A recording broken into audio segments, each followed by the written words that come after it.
Have you been in your doctoral process so long that it just feels like it's easier just to give up and not proceed to moving things through? Are you at the point where you just got feedback and you're like, oh my God, this is the last straw and it like broke your confidence?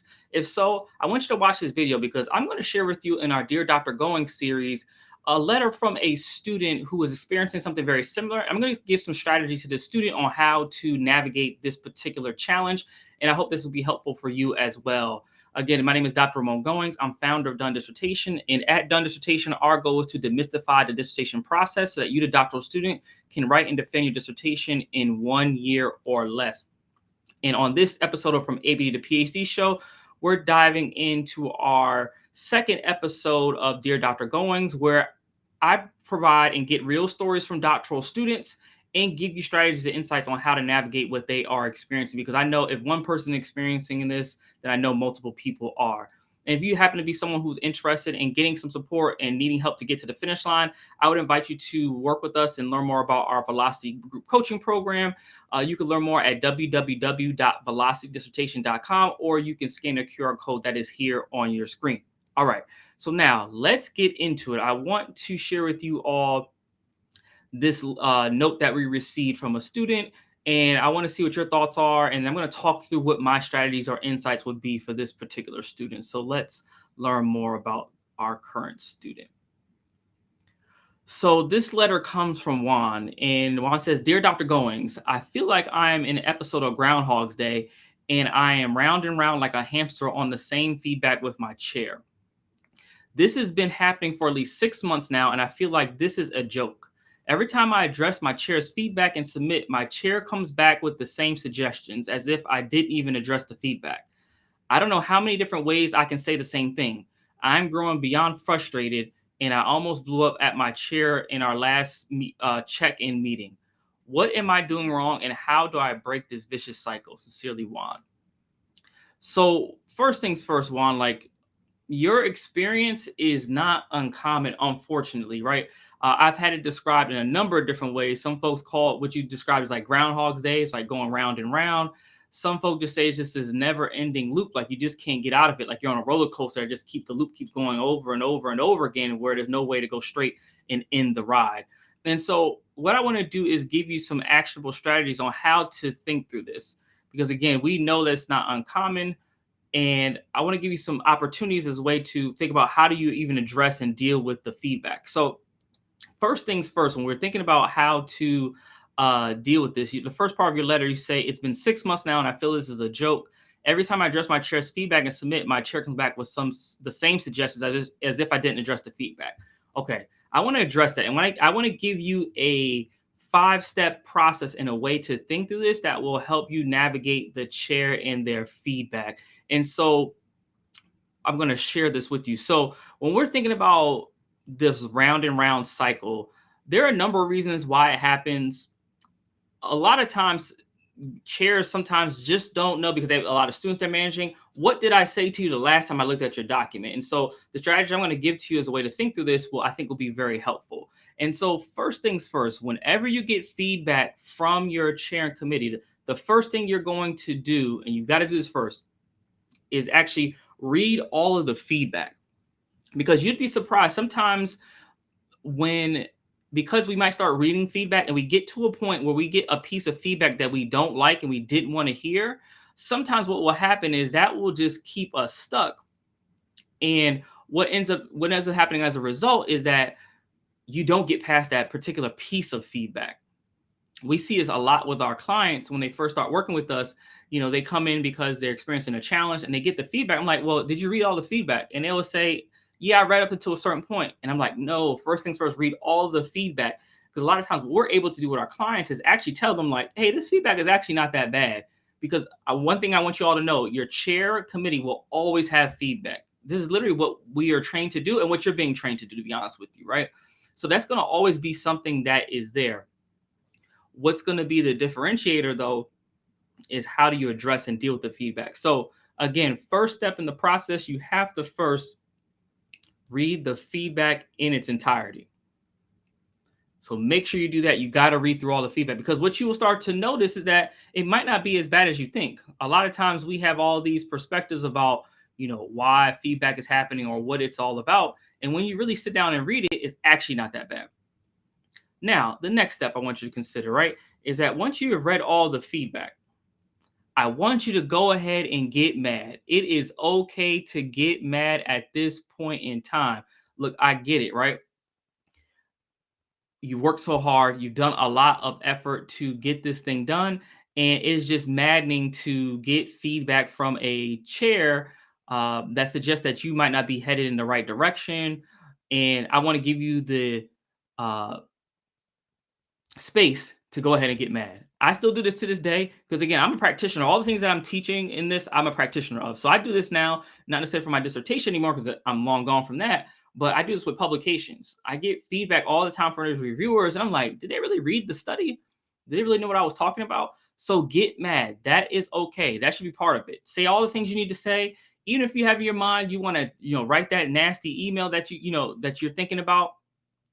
This is a good time to get all that stuff out of you so you can just get it from here, get those thoughts out, and then move on from it. So, it's okay at this point in the process to get mad. I want you to do that.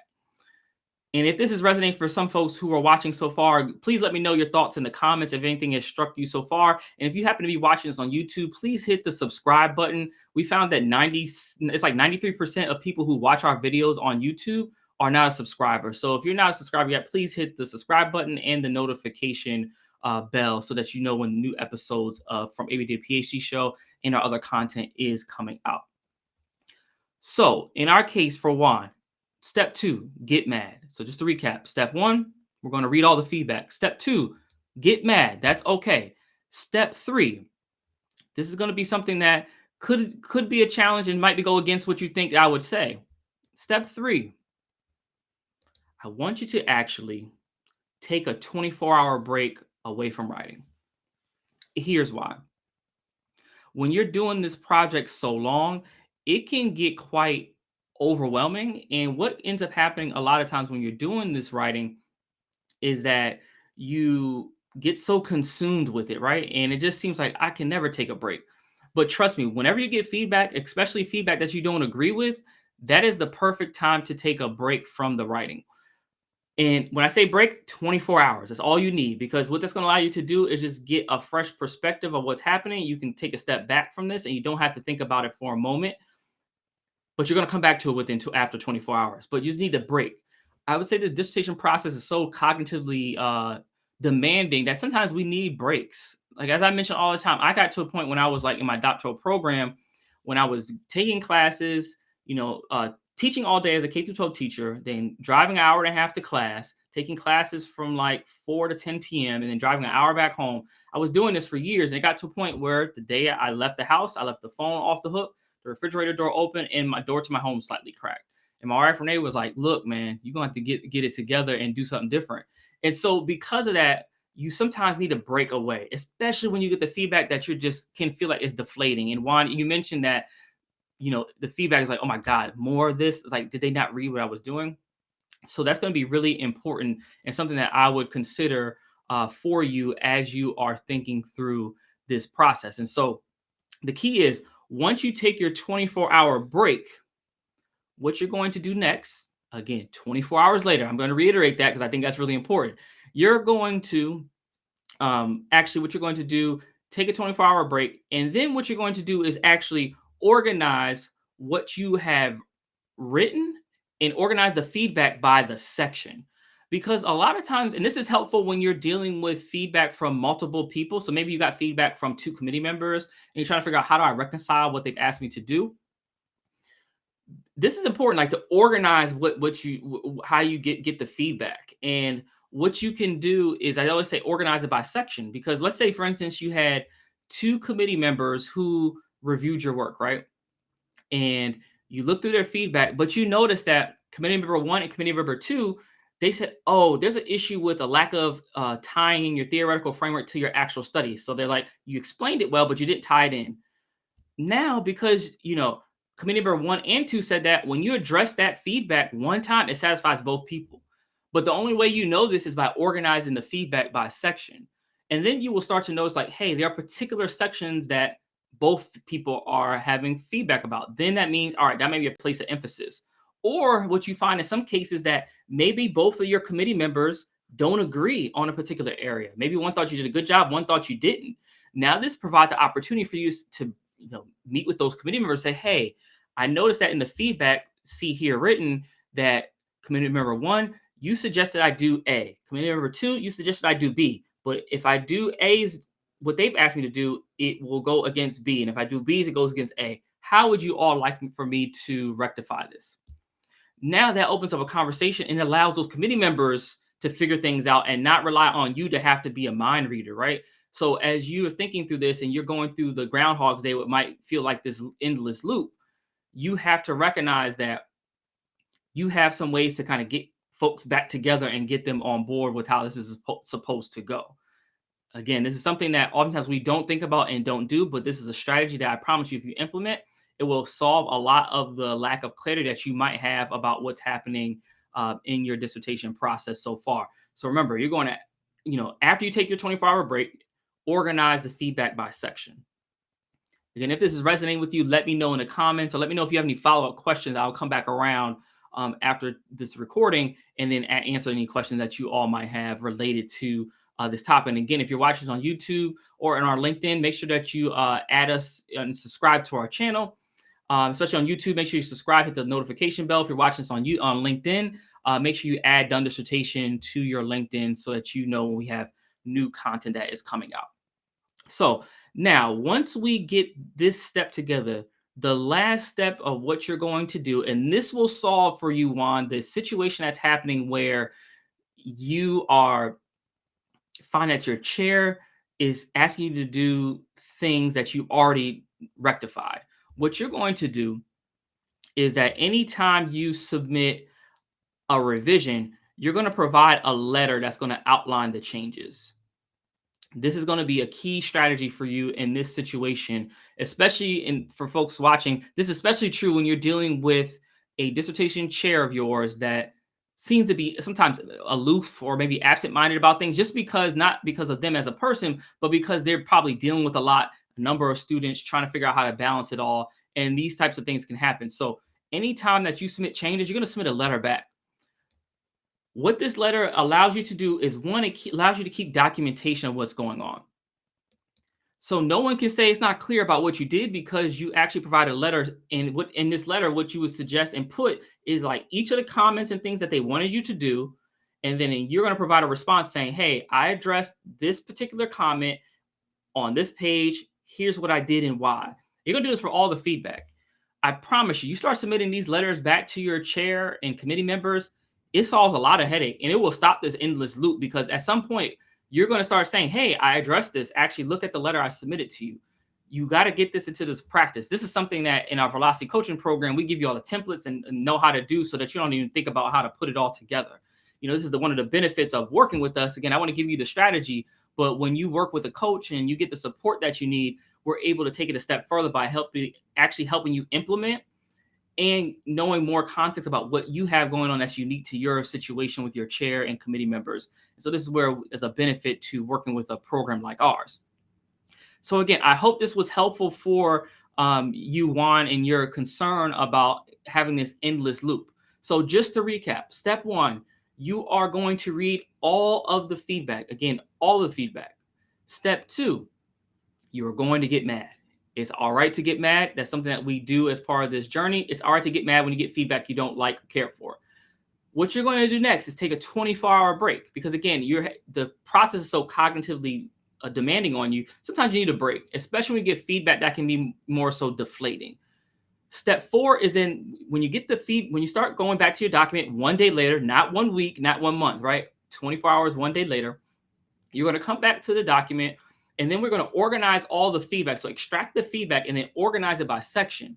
So now, especially this is helpful when you have more than one person giving you feedback. So you got 2 committee members. It's helpful to start organizing by section, because again, one edit or comment that you can do in your document may check off the box from multiple committee members. But the only way you know how to do that and know that is if you have it organized by section. And then lastly, whenever you're replying back and you actually submit a revision, you're going to submit the document that's actual revision and a letter outlining what you have done. This process that I'm explaining to you is what your chair, if they're writing and publishing, this is the same process we typically will go through when we are responding to a reviewer's comments for a peer review publication. It's not uncommon. It's something that's in our practice. That's why I say if you start putting those letters together, it changed up the dynamic between you and your chair. So again, I wanted to give you all the strategy and insight, but there might be someone, if you're watching and you might be saying, well, I know how to, I hear what you're saying, but I need someone to help me like take a dive into what I got going on. If that's you, then I would invite you to apply to our Velocity coaching program. You can learn more about our program at www.velocitydissertation.com. You can scan the QR code that is here on your screen. If you want to pause the video, the scan the QR code will take you right to the site. And then you can learn more about our program and actually apply to work with us. Again, we want to help people who are, one, ready to put the work in to finish, right? Because we're not one of these programs that write dissertations for people. Like, we don't got time to do that. Myself and coaches, we are faculty members. We do our own writing, but we want to help you all have strategies and support to get you all to the finish line. So if you're looking to write your work, we are here for you. If you are someone who is ready to put in the work and ready to be done and willing to put in the effort, we got you. If you're wanting to be in community with other like-minded scholars that are looking to get this thing done, we got you. This is what we've done. We curated a community of scholars who are looking to get this thing done. And then lastly, if you are recognizing that, hey, your way hasn't worked and you're willing to invest the resources, both time, possibly financial resources and other resources to finish, because you recognize that every day that you don't finish is an opportunity cost that you're losing out on money. You recognize this. If you're someone in that boat and you recognize that you're willing to invest in yourself, then we are the place for you. So I would invite you to work with us in our Velocity coaching program. You can go to www.velocitydissertation.com.